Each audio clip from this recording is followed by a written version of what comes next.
Karen and I are actually friends. Well, welcome, Renita. How are you? Having a great day. Yeah, this is going to be a fantastic day today. We were talking more about being able to talk and listen, not to go, you're wrong. Not, and you don't do that, but people do that, right? And but be able to listen to other people's perspective, because we're more interested in the truth than having our biases confirmed. And I think that's why a lot of people don't understand what's actually going on with not only corruption, but righting the United States, because they've got their heads convinced in one direction and they stop listening. We can all be wrong at the same time. The answer might be outside of what we all know, but if we can't sit down and talk things through and listen to people, we've lost the war right now, you know? And so I always say that because I know a lot of people like to dismiss people who come on here and have, you know, they have their new ways of looking at things. And it's so hard to listen to change that we're not prepared to, but that's the smart way to approach everything, is just listen, don't have to respond, and consider what is always being said. So anyhow, would you like to do a little introduction here on yourself? And everybody put your open-minded hat on and realize you're going to get one of the most brilliant assessments from somebody that is actually in the trenches and fighting on a local level that I have ever heard. Renita has been blowing my mind, and I'm like, you have to come on and tell this, what's happened to you and what you're fighting, because it's going to be difficult for people. Anybody that's actually fighting, the first reaction to most people is, oh, they don't know what they're talking about. This is just conspiracy. Until they stop and they listen and go, oh my gosh, this is shocking. All right. Well, just a little bit about myself for those that don't know me. My journey began when I was watching the aftermath of the 2016 and the 2020 elections. And at that point, I decided that I needed to get involved somehow and start to educate myself. I was never one that was very involved in government and history when I was growing up. So I took a 3-day Constitution class back in March of 2021. The teacher encouraged us to get in and find out policy procedures in governmental bodies. And he suggested attending a school board meeting. So I went to my first Midland Public School Board meeting in July of 2021. And I immediately had a few questions. And so I thought, I'll go again. And then I had a few more questions after the next meeting. So in October, I made my first public comment. And that's when my husband, Joe, started to attend as well with me. So he's been right at my side. So we've been doing this together now for almost 5 years. So we looked at each other and kind of asked ourselves what our legacy was going to be. We got married in 2012, and we were just kind of at a crossroad of going, what is it that we are being called to do? And we decided that it was that we were to be getting involved locally and to figure out what we could do. And so we started attending other meetings, and I was at commissioner meetings. We were at the Homer Township meetings. And once we started doing that, then I expanded into the State Board of Education, listening to their meetings online, made some public comments on a couple of those, and also have even gone to the State Board of Canvassers in the last couple years, and lots of other Board of Commissioners and the subcommittee meetings, which are open to the public. So all of that in saying that I've given dozens and dozens of public comments at a variety of these meetings to try to question things, put things on public record. I set up a YouTube channel where I post the public comments and recordings of meetings. There were some that were not being recorded for the public, so I would record them and post them so the public would have access to the information. Currently, I have 2 lawsuits against Midland Public Schools, and those are over FOIA fees for agenda packets for the meetings. And these are different than just an agenda. Agenda is what they pass out frequently at a board meeting. whereas the agenda packet is all the data behind what the board uses to make their decisions at a meeting, as well as a lot of information we found over that there's a lot of information that's never really publicly discussed. It might be part of a consent agenda or just information for the board, but the public doesn't see it or hear it without these documents. So I have spent almost $1,000 getting these agenda packets over the years, and finally got to the point where I decided I needed to file a lawsuit because they changed their policy and I could no longer contest the fees or appeal the FOIA fees to the board. Instead, I had to take them and file a civil lawsuit. So that's what I eventually did in July of 24. And the trial for the first lawsuit just took place on Tuesday last week. And I am still waiting for the judge's decision on that case. Which is really interesting, and I hope people understand that the FOIA process has been so rigged over the years that it's engineered to keep information from us rather than facilitating it, and that's what I see out there. If they wanted to have that information out there, they are perfectly capable of making that happen.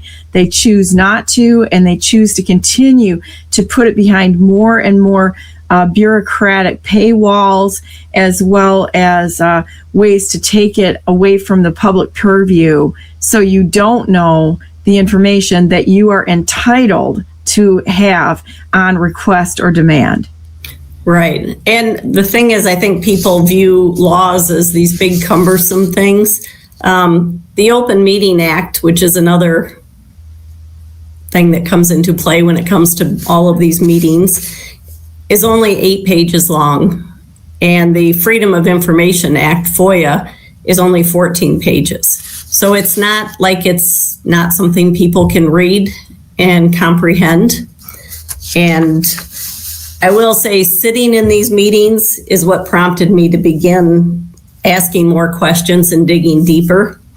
And it's been quite a journey for 5 years. I don't even want to add up the number of hours I've sat in meetings, but it's the only way. If you're not in the room to watch what's going on in person, you can even go back and watch a recording and you're going to miss a lot of the nuances of sitting in a room and watching it live, because the mics only pick up so much of what's happening in the room.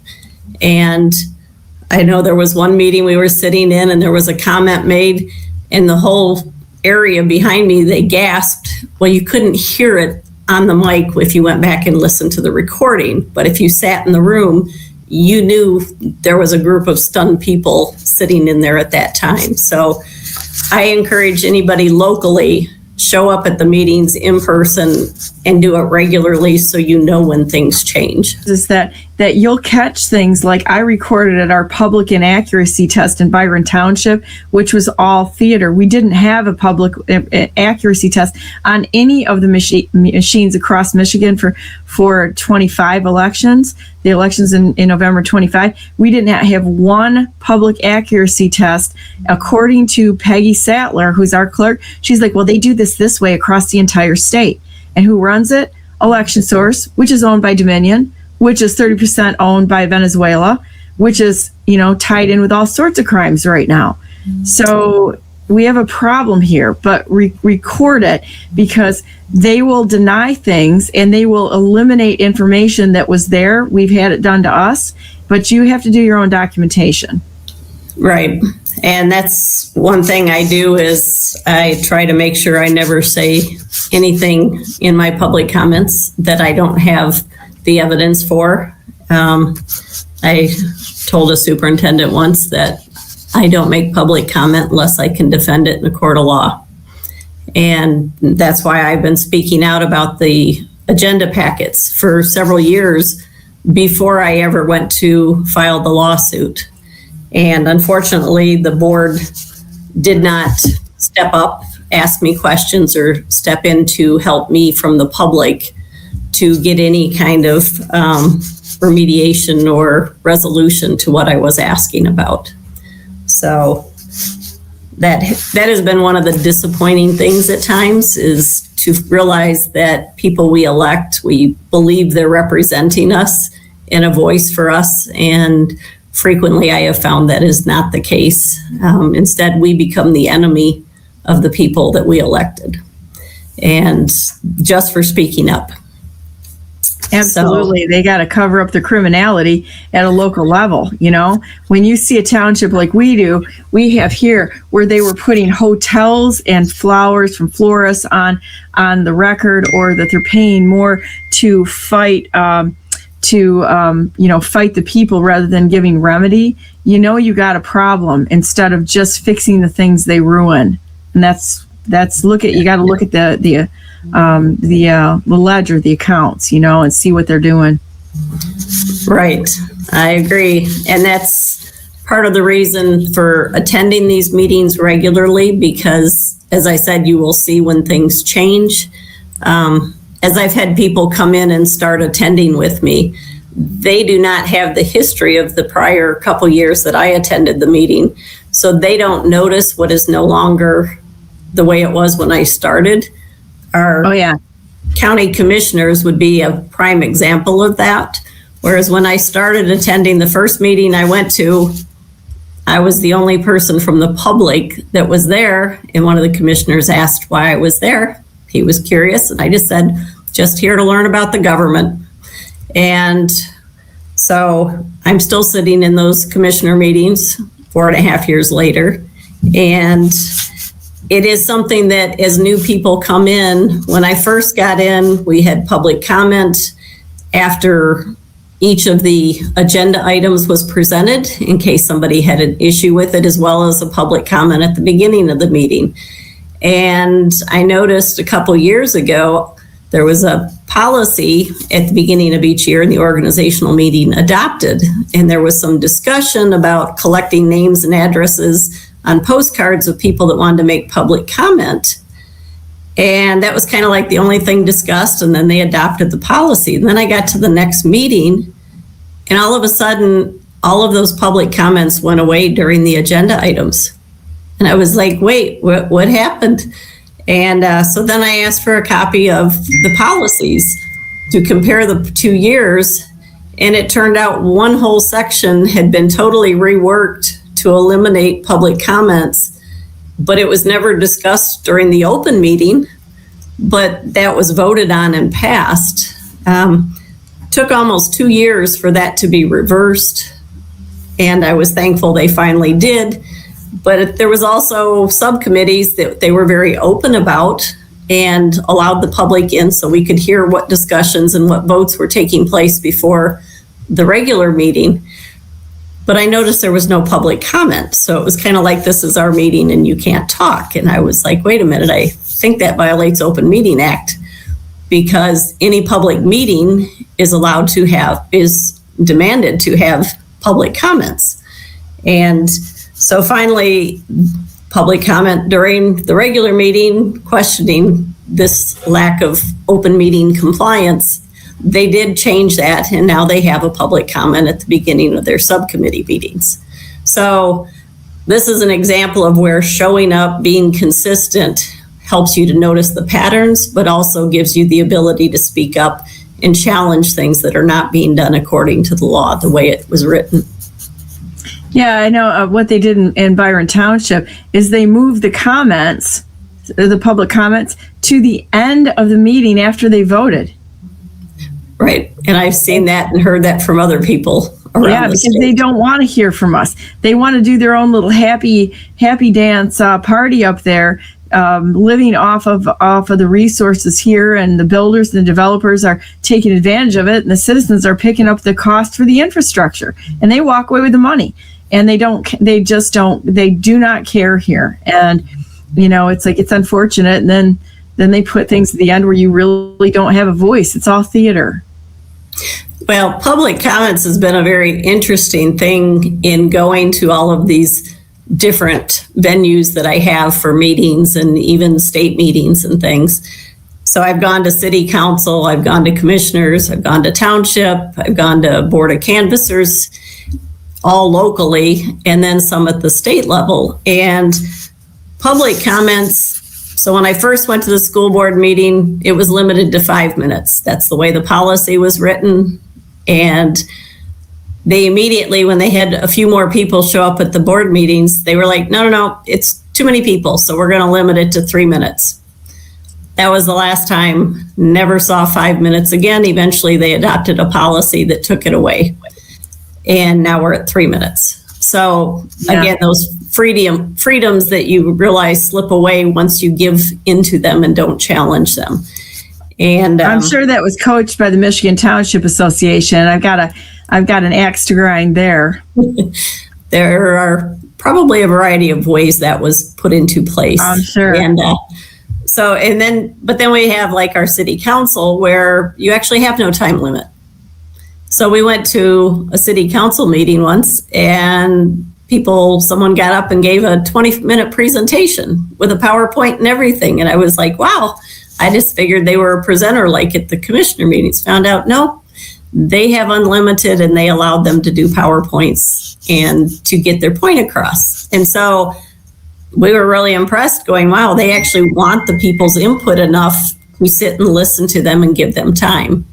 So it's very interesting. Our township is actually very gracious in our public comments. We have public comment at the beginning and the end of the meeting, and during each of the votes during the meeting. So it gives us an opportunity.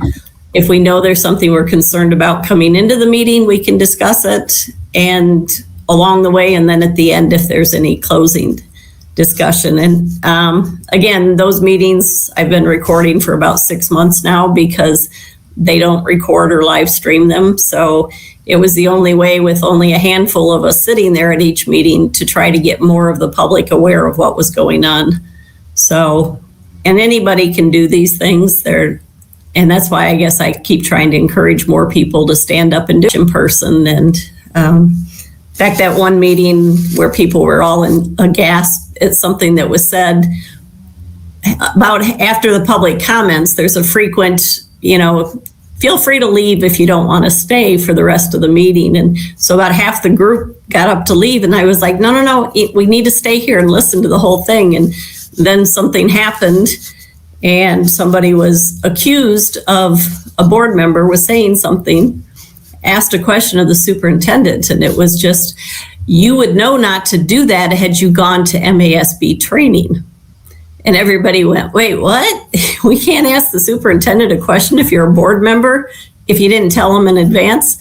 So that was what made me go look at the MASB, Michigan Association of School Boards, because I was like, well, who is this organization? And yeah, that's another little rabbit hole of information when I dug into them. The plot thickens, and it's like it's almost like a criminal squid.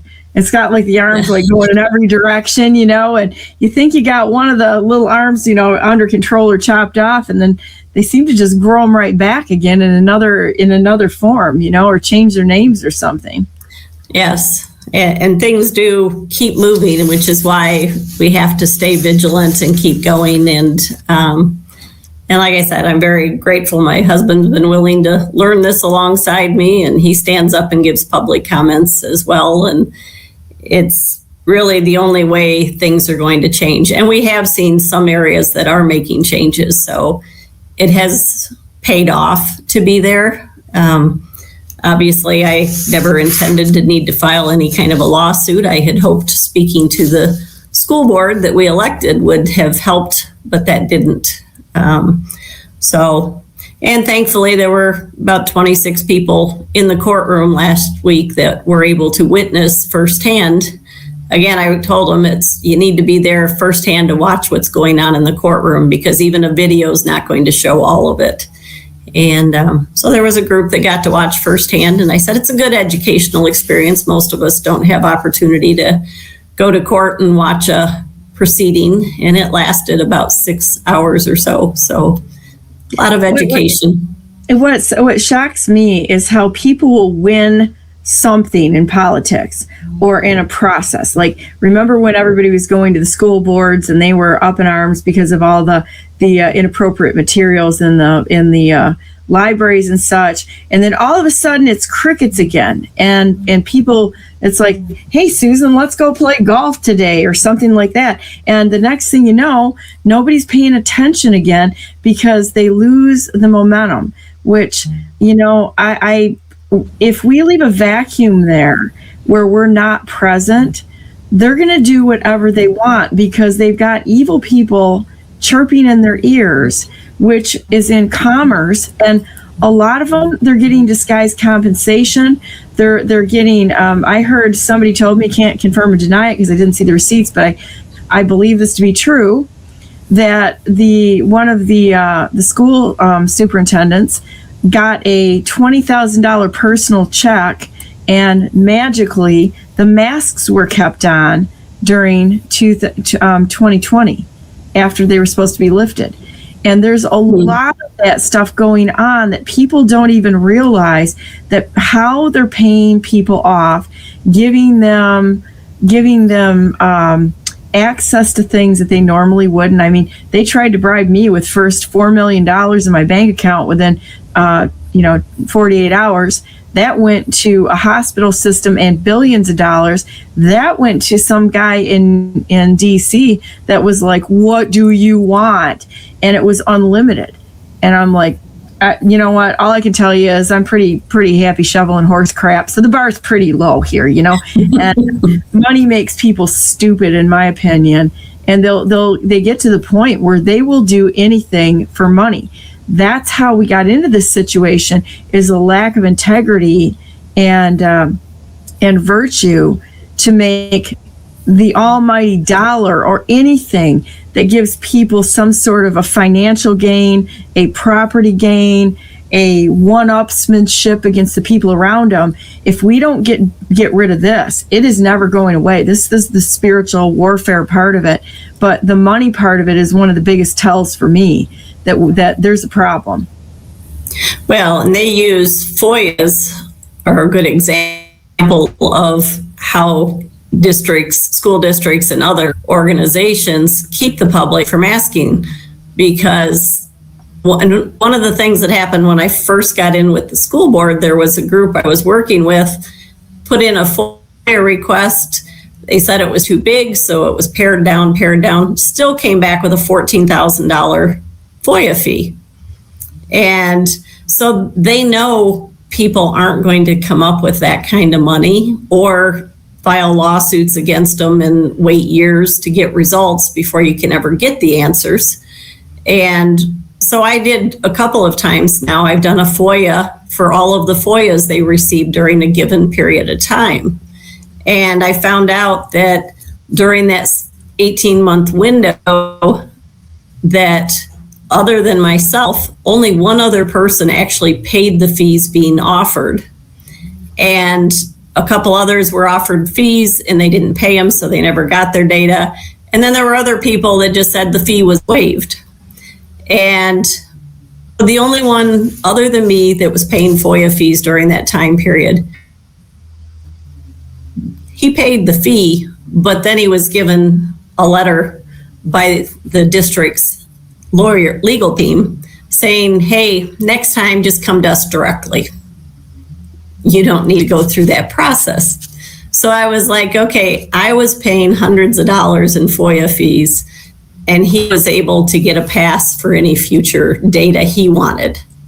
But he was a lawyer. Mm-hmm. So yeah, so there you go. There's the organized crime syndicate there as the bar. So yeah, so that was like, okay, so, and I do, it's one of those things where you have to ask the questions. They're not going to offer up information. Even when it comes to schools' financial records, you have to FOIA them, or you wait until over a year past the school year before the financials are put online, and only a certain number of financials are online. So like they'll say, oh, well, you can look at everybody's wages and benefits and stuff. Well, that's only people that have wages greater than 100,000. So that's easy to manipulate by saying, oh, well, if I get more in my retirement fund, I can get my wages under 100,000. Now I don't show up on that report. So it's just some of the stuff I've watched and learned over the years, watching how this is done and the different FOIAs and what they gave me. Or if they want to say, oh, I'm sorry, I was like, why is this considered excessive work for the district to produce these reports for me? Because I just wanted 3 very basic, easy export reports from accounting systems and HR systems. And they were like, well, it's because we have to go to 3 different departments. Each report only takes a couple of, that should make it highly time-consuming event. But I paid the $76 just so I could get the data, or maybe it was $46, I forget which. I've paid too many FOIA fees. We've paid probably over $1,500 total just doing this work over the past 4.5 years. So, but yeah, it is a thing where you either pay the fee, or now that we know you can't appeal the FOIA fees, you have to take them to court. I would end up spending a whole lot of money over cases that, you know, that are out there, but we still have to FOIA this information. This is insane. This is like a double taxation method. Instead of, we paid for it, put it out there. If you got to walk 20 feet down the hall to another department, oh, boo-hoo. You know, it's like, you know, it's time for you to get up and actually work, because we know most of them aren't. You know, there's so much dead time in these state and local offices where they're not working like the rest of us do. They're sitting there. I think I heard one time that in the state of Michigan, I should pull those statistics of the people that work in the Lansing, of how little they actually work. It is shocking.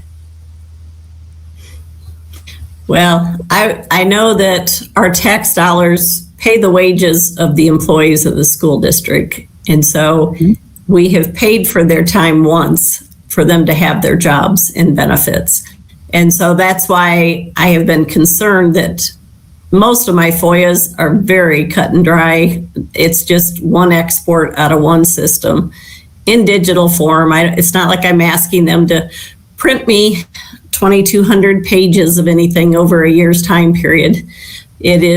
Everything is digital that I receive. And that is something, having been a computer programmer and worked with data systems and things, I also know how easy it is to generate a report out of a system. I've worked in financial systems, and it's a very quick process. And FOIA law requires it to take at least more than 15 minutes to even charge somebody for something. Oh, really? And so that's why I say, if people would just take the time to educate themselves on the Open Meeting Act and the Freedom of Information Act, it's really not that complicated. And once you understand how it's supposed to work, then I'm finding that you actually have to educate some of our public servants, because they don't even read those and know. I was told in a commissioner meeting once, they had denied a FOIA, and then the commissioners voted to uphold the denial. And I asked a commissioner after the meeting, I said, why did you do that?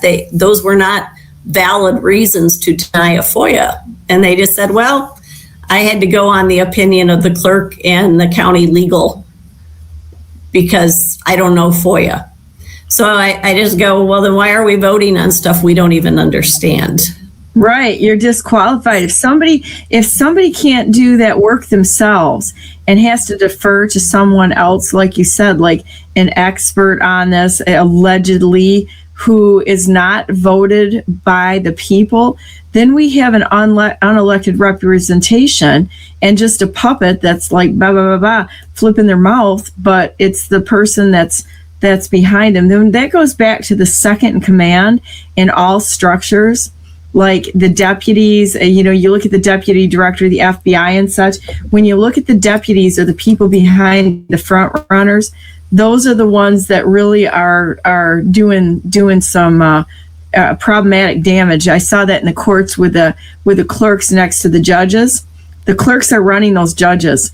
And I think they're hiding things from the judge, because I received documents back that were not matching the judge's signature. So I can tell you right now, I don't think the judges are even seeing some of this, and that the clerks are literally not giving us access to actually a judge, and they just initial it. It is what it is. The judge never sees it, and the clerks can do whatever they want, and then they claim immunity, which they don't have, and you never see it. Well, and even locally, so I had questions about deputies, the deputy clerks and deputy treasurers that are hired at the county level and as well as at the township. And so I was curious when I realized that our deputy clerk in our county did not live in our county. And so then I started looking at our township, and our treasurer had brought in her son as a deputy. And so I was like, oh, I wonder if that is something that's recommended in Michigan law and stuff. And I found, well, actually they said for vacations and stuff, it may not be a good idea since they're supposed to cover in the absence of the other. But what I also found, which was something I didn't realize, is not only did a deputy not need to live in our township, they didn't have to live in our county, didn't even have to live in our state. And actually, it goes so far as to say they don't even have to live in our country, because they're not a voting member on the board, so they don't have to have the residency test. They just have to be available should the need arise for them to fill a position. Now that sounds like foreign intervention in our government, and a great way to infiltrate through outside non-American entities. Am I correct here? That's what it sounds like to me. How often it happens, I'm not sure. I know locally that isn't the case, but not sure where else it might be the case. And that's Michigan law, so I don't know how other states are structured. But we had a state representative that actually bought a house in the area because he didn't really live in the area. And I know this because I know the people involved, and rented it out, but they never resided here and got away with it for years. I have heard that and seen evidence of it in other parts of the state where people are renting and claiming that it's the residency for their elections to run for office. That, guys, is called intentional knowing fraud. And yet, how do we hold them accountable? Our legal system gives us no quick remedy for anything. I mean, my lawsuit is relatively trivial from the standpoint that it doesn't involve tons of money and all of the other things.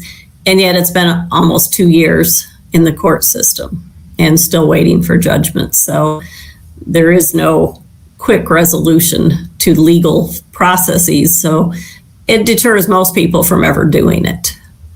Oh yeah, they'll try to wait you out, and so that, run the clock out on you, mess you up with other emails. I've done some pro se stuff, and they will use fabricated emails to contact you and say, well, this is the email I had on file. It's like, no, it wasn't. It was on the document. Oh, wow. And there's no answer. And then they just keep trying to derail you. That doesn't mean you shouldn't do it. Everybody really should get into this and try it, because you're going to learn, and they're going to foul themselves up at some point in time to the point that's unrecoverable. And when that happens, their ability to ever do it again can be seriously impaired, but it doesn't mean you walk away from it. Yes. Well, so where do you want to go next? There has been a lot of information. Well, I was say there's just a lot of information. So like on the school board policies, when we first started attending the board meetings, the school district had a Neola policy that was in place. What is that? Under that policy. So that used to be the Northeast Ohio organization, and then it became more of a regional. So a lot of the school districts, I had pulled some data, looks like 449 clients in Michigan in partnership with the MASB, again, Michigan Association of School Boards. So they have that in place. And then another one I read that there were 341 now. And I'm wondering if that shift took place because Troon Law Firm created their school policy, which began in 2020. And they began selling that to school districts. There's 171 total subscribers as of August last year.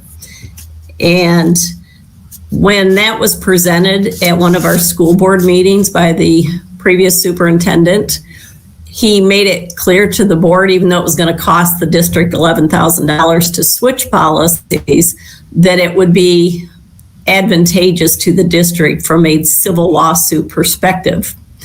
Well, we thought that was odd at the time. Those are the things you hear in a meeting and you're kind of like, that's interesting. Well, fast forward to my lawsuit time. So when I went to appeal my FOIA fees, I found out that that policy switch had changed it from you can appeal to the school board to now you must file a civil lawsuit. So it became apparent that this is a great way to deter people from doing FOIAs if they give them a high FOIA fee. Like in my case, the FOIA fee was $114 for 6 months. Then there was this revelation that now it requires a lawsuit to challenge, to appeal FOIA fees. The next 6-month request I put in came back at $305 because now there was an awareness that it'll take a lawsuit to challenge this. I can't just keep board president cranking up the heat there because there's no way to get accountability. So that was part of the reason I filed the lawsuit, because it was like, okay, I'm not going to keep paying more and more money for what the public should have access to. And we did have a few people that went and checked with a bunch of our elite comparison school districts that we hear about at our board meetings, and found out that over half of them had agenda packets for free, either on their website or they would email them to you before a meeting, all at no charge. So they want to use these elite comparisons for academics or to sell a bond to the community, but they weren't following their lead on this topic of the agenda packets. So I was glad to hear there are that many districts that are being open with what's in their agenda packet. And hopefully they're not doing what's happened in our agenda packet as the price went up. We have had things removed from the agenda packet because we were told, well, we don't have to put those things in. So they just quit. So stuff that had been in agenda packets for years, all of a sudden, nope, we're not going to put those in anymore. So it's, again, if you haven't done it for a period of time, it's difficult to see how things change over time. And that's why I encourage people in the community to get involved, start sitting in those meetings. I know it's not always the most exciting thing to do, but it's the only way we can learn and hold people accountable for what we're believing we have elected them to do on our behalf. Mm-hmm. That involvement is critical. I mean, when we talk about self-governance, that means self requires participation, and when we abdicate that responsibility, it's just like Dana Nessel abdicating not Dana Nessel, our legislature abdicating the certification of a rigged election, and Dana Nessel abdicating the case that they registered 11,000 bad electors or voter registrations. And she just said, I passed it to the Michigan State Police and then washed her hands. If we do that and we just say, well, there's somebody else is dealing with it, wash your hands and then go do something else and don't have the oversight, it goes to hell in a handbasket pretty fast. Anybody who knows a business knows that you have to have oversight of what's going on, because it's not, some people are nefarious. I'm not saying all people are. I think most people are pretty good. But people will have a great idea that somehow gets run away from them, even if they're a good person, or if they're fed bad information, there's got to be checks on what goes on in every organization or system, or the no accountability gives bad actors a crack, in the rules of the operating policies to get in and wreck it all. Just takes one bad apple and you got the whole thing ruined. I agree. And again, the people need to stand up and do more to hold them accountable. Assuming somebody else is doing it is a really bad assumption because sitting in all these various meetings and seeing how few from the public show up lets you know that they know they don't have too many eyes on them. In fact, we've heard some comments about our presence at school boards going like, why are they still here? Right. They expected, like when the mask mandates went away, that everybody would just go back to the way they used to be, which was not showing up at meetings. And so I'm not sure that they're real excited 4 years later that we're still sitting in those meetings and watching and commenting and paying attention. Bad guys like to operate in the dark. That's for sure. As soon as the spotlight's on them, they got a problem. And that's what they're counting on. They're counting on people just turning the way and saying, oh, I don't want them not to like me because I live with these people in my community and we all got to get along. It's like kindergarten mentality and that sort of thing. Instead of saying, you got a bad guy sitting there, and that those people that have evil intentions for self-enrichment are not working for you, and they will take anything you have without remorse. We're talking about a lot of people that are psychopaths in our government. If you look at the structure, the tendency for psychopaths to float to the level of government is very, very high. So, and that's why good people have to be in there, because it attracts them. It's like moths to a light.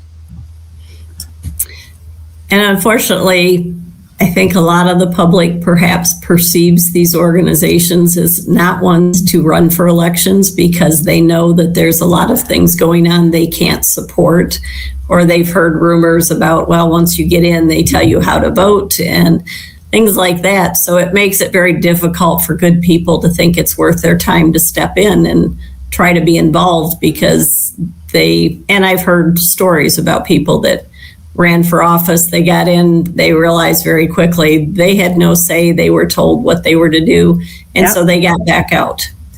Well, I tell you, my personal experience running for governor in 22, and I'm the only non-conceding governor candidate in the United States, by the way, because I will not concede to liars, cheats, and thieves, was they're like, you don't understand.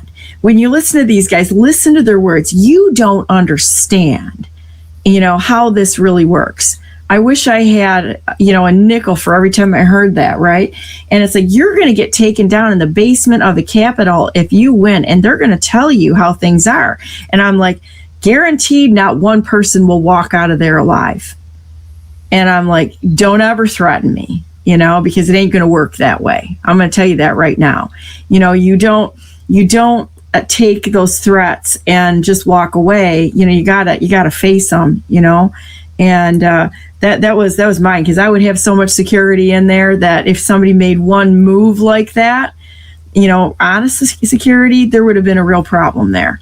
And but people have to realize that they actually need to fear us. That's when tyranny blossoms and grows, is when they don't fear the population, because the population has been so neutered that they can do whatever they want. And people need to make that clear, that we're not going away, and eventually you're probably going to go to jail and lose all your stuff, because we're going to sue you personally into an oblivion, and good luck with that. But that's a Brandenburg method. Nobody else tried to stand and continue to stand the best we know how to make a difference in this community by learning about all these different organizations and a lot of different facets of it. And when I started, I went to some training classes just to, again, expand my knowledge of how things worked or should work. And So I took a course through Foundation for Applied Conservative Leadership. I did a school board workshop on knowing the rules, took the Constitution class. So I've tried to, and I've watched a variety of videos, even within the Michigan Township Association. They do have a good collection of training videos. And so I've been watching those, which is to try to teach me how we should be doing things locally. And then I go back to say, are we doing it? And if not, will any on the board and supervisor work with us to try to correct things? And thankfully, the majority are willing to start to step up, but it's taken 4.5 years to get to this point. And still what's really amazing is the local level is what really counts to, local action equals national impact. And the job of people on a local level is so they look at the top, allegedly top offices. It's upside down. The local level should always be in charge of the higher up perceived offices. And that means that we have to get some really good people in locally to get these townships, counties under control and get some fiscal responsibility in there. And once that happens, and we have good people in there, the offices that are at the top will not be able to stand against the action at the local levels. Yes, and I believe that, as you said in the beginning, that people are, for the most part, have good intentions. What I have found is there are people, though, that are, as they come into office, they're guided and given direction by their predecessor to continue however they were doing things. And some have not stopped to ask, what is it that I'm maybe not doing right because I made a poor assumption? And that's part of what these people that have been in there for 12 to 20 years are now stepping back going, I guess maybe I didn't learn it the right way. And so now they're trying to take the time to start learning it the right way. And that's where I say change can happen, but it's not real fast when you only have a meeting once a month. So things move at a snail's pace throughout the year as you're trying to correct things. But even showing up for budget meetings for a township, 2 years ago, we went to our first one and they didn't really know what to do with us because they hadn't had people come to their budget hearings and planning sessions. So we keep going. Yeah, I thought I'd flip that one out there. The quote, I think it's a good quote. So not going to show up. They're not going to be afraid of you, and they're going to continue to keep, taking your money and your land and putting it into commerce and your rights. Yes. So, and one of the school board forums that we listened to a couple years ago for the candidates on the ballot at that time, one of them that was a current school board member made the comment at that forum, and he says, once you elect us, your job is done. And that was just something, my husband and I both just kind of, wait, what? I didn't think you had all authority to ignore us once you were elected, but that's basically what we have witnessed at the school boards is, yes, we elect them, but there certainly does not seem to be a sense that they need to listen to the public. And that's unfortunate. Yeah, I'm really, well, with Midland, I've got another, some friends that are up there, and they have been chirping in my ear a little bit about some things. Because when I get somebody and I start talking to somebody, I'll look around and I'll look into things. And the one gentleman that I know that's up there has said that he believes that Midland is probably one of the pinnacles of corruption in the state of Michigan. And I'm like, well, I can tell you that when I look at Sheboygan, when I was up there, I literally started talking because I have communications with different people that, probably have a little more pull than the average person. And I'm like, there's child trafficking going on up here like there's no tomorrow. And people are turning, you can see it when you're out there and driving around the state and you're doing stuff. But there's different pockets of different influence. And so when you start opening your eyes to what is going on, like 94 is a pipeline for child trafficking through Detroit, well-known pipeline of how they get them there, and then they can, get them in containers and whatever. They've got access to the water, and they disappear and they're gone.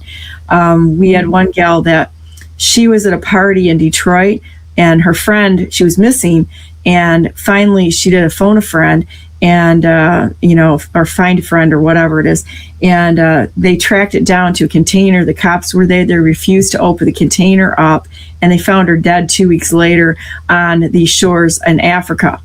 Now, a lot of this stuff is a lot for people to handle, but the really sad thing is it's going on under people's noses because they refuse to look at what's actually happening, and instead of wanting it to just be all fun all the time.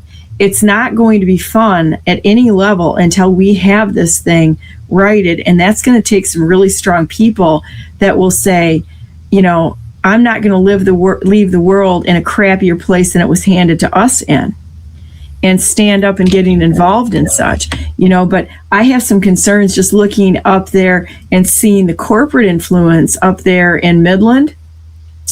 Because when you have that big of a corporate influence, say Dow and Dow Chemical in Wisconsin, and some things that I know about that historically, what I know about that through connections with, say said family members and such, I had some concerns. And so there are some concerns when you get these big conglomerations like Cargill Group and that sort of thing in local areas. I'm going to tell you, bet your sweet behind that there is some connections to the local politicians. And I'd look at donations. Yes, that would be true. Yes. So how much money? How much money does the energy companies? I mean, I can tell you right now, when you look at $700,000 going from DTE to Eric Nesbitt in the state of Michigan, everybody should be like, hold the phone right now. How are these big donations buying off our politicians, and all of a sudden the favors are being doled out like church mints in a pew, It's a little concerning, and I'm sure we could go down a lot. Everyone should be looking at this across their townships, and even to the point is, did somebody get an advantage, or one of their family members perhaps get a garage built in the area with no problems, and that's next to a mortgage company, and on and on and on. Not mentioning any Byron townships or anything like that. But it's like we have to be diligent in looking at these connections, because they're screwing you. They're taking your money and they're using it for self-enrichment. There are a lot of places to look within any county or township or school district. So that's why I continue to do what I'm doing, and my husband, that we feel like this is stronger. Of what you're doing. I see uncomfortable things that people don't want to face, but it's true, and I can prove it. The things that I talk about, I can also prove. And documentation is really a problem when you got somebody who actually knows how to gain evidence on people that are breaking the law. That's one of those uncomfortable things that just don't go away.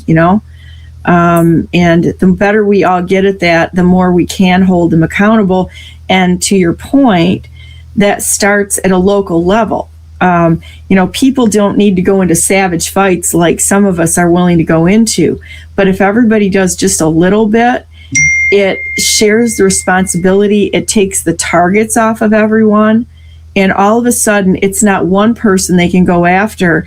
It's a whole bunch of people. And they're like, whoa, back away. This is not worth, the juice isn't worth the squeeze here, because we've got so many people standing together. And that's the whole point of what needs to change in the United States, is people standing together as one nation under God, not a whole bunch of self-interests and corporations. I think a closing point would be, and this is something that people actually need to understand, and I believe that you were the one that brought this up to my attention, and I went out and confirmed it, that they are trying to make all offices in the state of Michigan nonpartisan into partisan offices.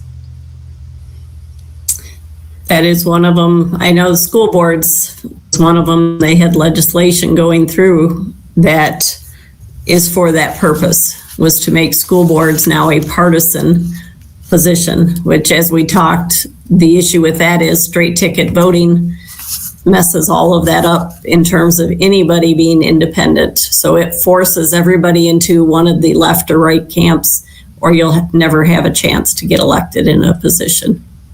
There's a real problem there, because people have stopped thinking and just follow I want to be on this sports team. I want to be on this sports team. But the problem is the sports teams are taking bribes, and those bribes are coming from, and I mean, I can tell you, because I'm right there, right? Like, I'm a first person witness to most of this stuff. When you've got political parties such as the R or the D that are taking foreign money in the elections, and they are, anybody that jumps on those parties is an accomplice to the crime. And that's unfortunate reality, but it's the truth.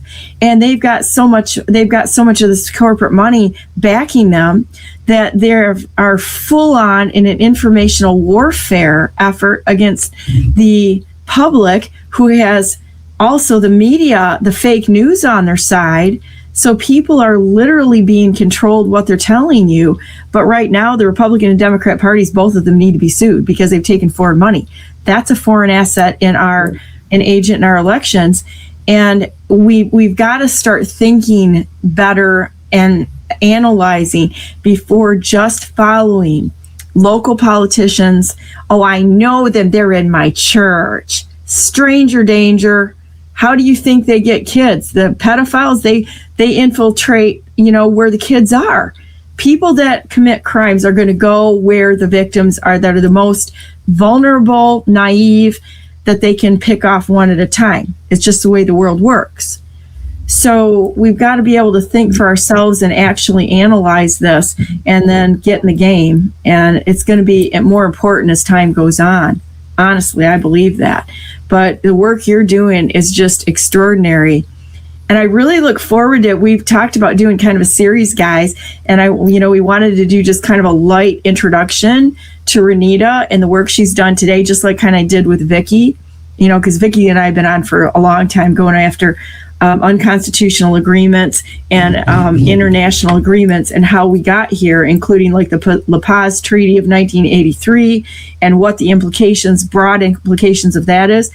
I think we're going to have the same situation with Renita, if you, agree to continue to come on, because people need to be educated on what's actually going on, so that they get to the point where they can't hide their head in the sand anymore. They have to act, or like the Republican Democrat Party, you're complicit, And so, do you have anywhere else you want to go? And those are purely my opinions. I stand by them. It's not Renita's. It's me shooting my mouth off, and I'm not going to change them. So.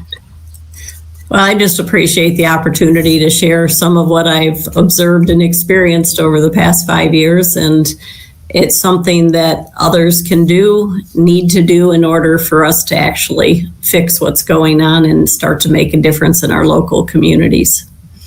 Well, and I think what we can do is we'll do we talked about having kind of an outline on topics, and which topic leads to the next topic and the next, and how they've literally torn down the, United States through the local level. I actually, I'm friends with General Flynn, and I actually told him, we were texting back and forth about what was going on with you and with the townships and such. And he is a huge supporter of local action equals national impact. And just so everybody out there knows, you are in fact being watched. The people like Renita that are doing the right thing, and everybody that is watching people and knows who the real Americans are, they know the work that you're doing. And I can tell you, your being and the people that you're standing with, they know what you're doing.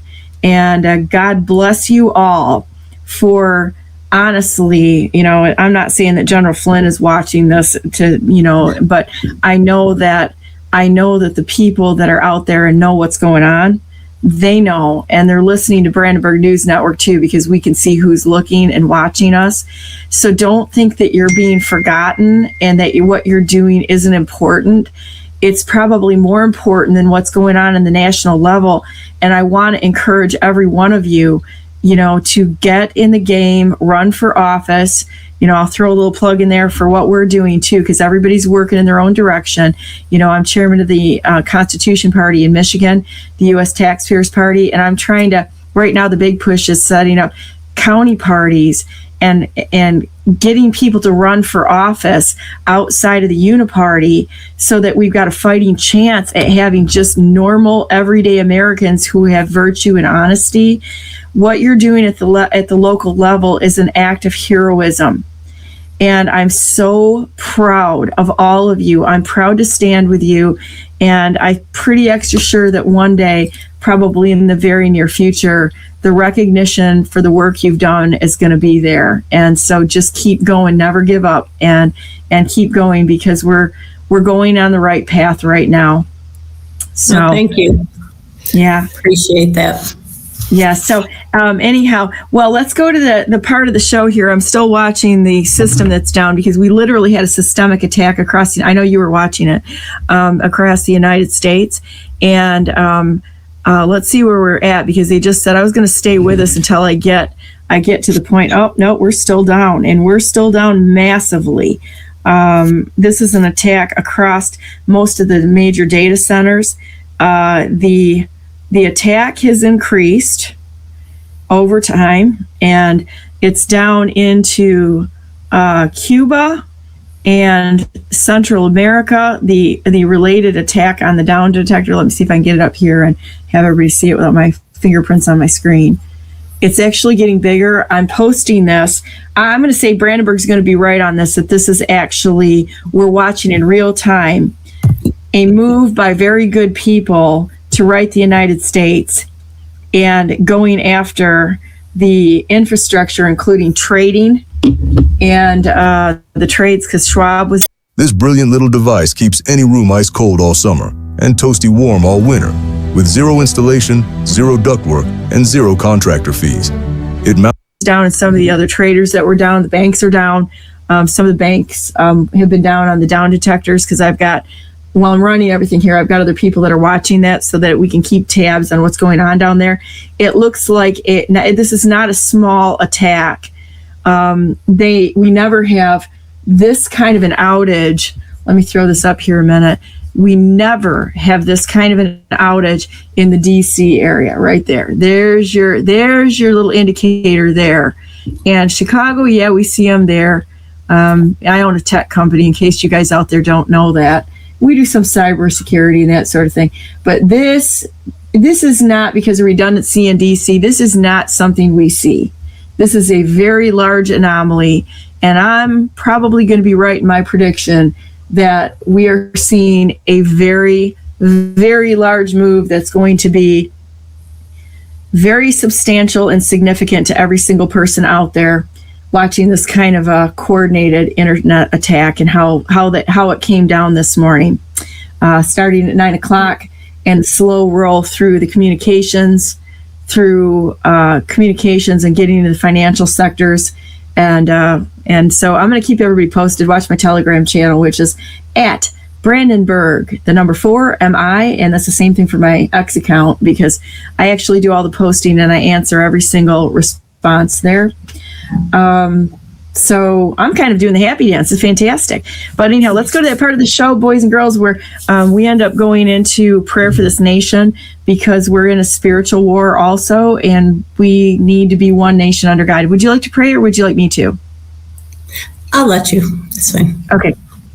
Dear Heavenly Father, thank you so much for the wonderful move of your hand that we're seeing in every part of our lives and our families and our country and our local areas. It's really amazing to see people stand up and actually fighting for your kingdom on earth as it is in heaven, and doing the work that needs to be done, not just sitting back, but actually doing the work. I mean, it says in the Bible, faith without works is dead. So, you know, I you say it and I believe it.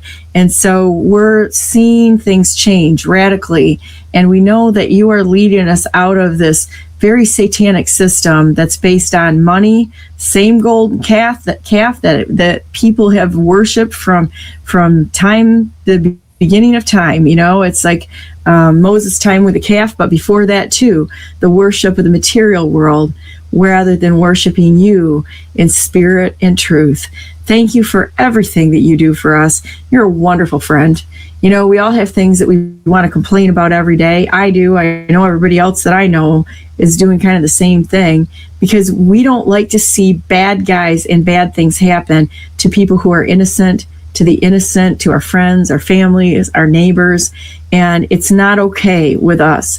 We would like everyone to live in peace and with truth and justice under you, not trying to be you, not trying to, you know, make contracts with you. We just want to do what you want us to do and tell us to do, and we're going to follow that path.